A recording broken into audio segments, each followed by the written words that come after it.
Sekarang kita akan kembali melanjutkan panduan editing video dengan menggunakan Filmora 14, di mana sekarang kita akan mempelajari cara untuk menyimpan dan mengekspor project editing video yang kita lakukan di dalam Filmora, di mana pertama-tama kita akan mempelajari cara untuk menyimpan project terlebih dahulu. Menyimpan project adalah bertujuan agar Anda memiliki file project Filmoranya sehingga Anda bisa membuka dan mengedit dengan menggunakan Filmora di kemudian hari. Misalkan hari ini Anda belum selesai, besok Anda bisa lanjutkan untuk mengeditnya.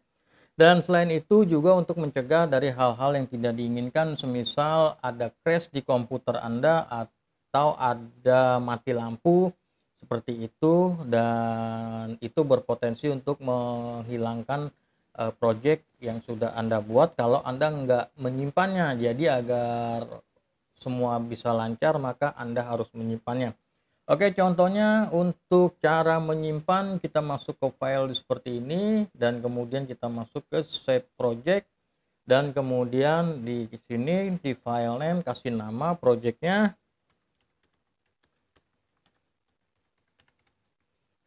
dan kemudian nanti formatnya adalah WFP, format filenya adalah WFP, extensionnya adalah WFP, dan kemudian save.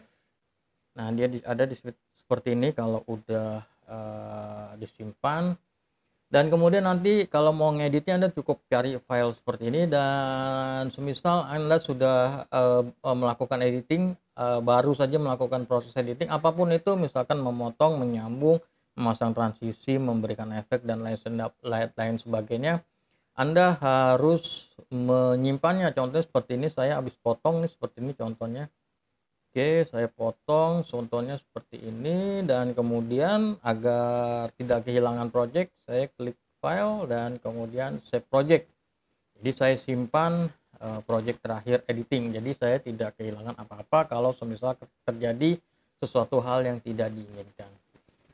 Setelah itu kita lanjut ke dalam cara untuk mengekspornya. Untuk mengekspornya agar dia menjadi file video. Kalau disimpan dia jadi file Filmora agar bisa diedit di Filmora.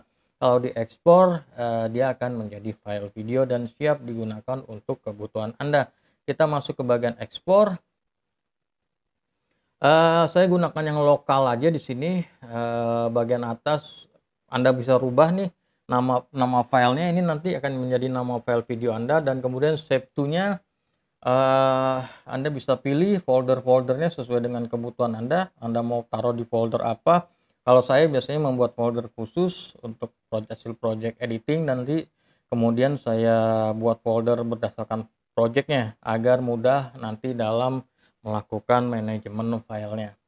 Dan kemudian preset match to project setting, kemudian format kita pakai MP4, dan kemudian quality-nya ada 3 kualitas hasil ekspor yang bisa Anda gunakan: lower, recommend, dan higher. Kalau lower itu filenya lebih kecil, dia ukuran filenya adalah 30,59 MB. Kalau recommend filenya lebih besar, 40,47 MB. Kalau higher juga lebih besar lagi, 50,35 MB. Silakan Anda cari sesuai dengan kebutuhan Anda mau pakai yang quality lower, recommend, atau higher. Kalau saya biasanya pakai yang recommend. Kalau lower sih saya tidak rekomendasikan karena nanti agak burik, hasilnya kurang bagus. Kalau yang higher dia filenya nanti besar tergantung dari project editingnya. Kalau misalkan terlalu durasi panjang, nanti filenya besar, nguploadnya lama. Saya biasanya pakai recommend. Dan nanti juga saya akan berikan bagaimana cara untuk mengkompres file agar lebih kecil filenya, agar nguploadnya bisa lebih cepat namun kualitas gambarnya tidak terhilang. Dan kemudian kita pilih resolusi. Resolusi saya pakai Full HD 1920 kali 1080. Kalau Anda mau pakai yang 700-an ada di sini, silakan Anda gunakan untuk kebutuhan Anda. Dan kemudian frame rate-nya saya pakai 25 frame rate per second. Untuk advance compression-nya saya nggak pakai yang di Filmora, saya nanti akan pakai cara yang berbeda. Dan kemudian selanjutnya tinggal klik di sini tombol untuk ekspor, klik. Dan kemudian ekspornya sedang berjalan, tunggu proses ekspornya sampai selesai. Dan kemudian selanjutnya jika sudah selesai Anda cukup klik open folder seperti ini, dan kemudian nanti Anda akan masuk dan kemudian tinggal Anda play. Nanti tinggal ambil filenya di situ, silakan gunakan untuk kebutuhan Anda. Demikian cara untuk menyimpan dan mengekspor project editing di Filmora 14. Silakan Anda gunakan untuk project editing video Anda.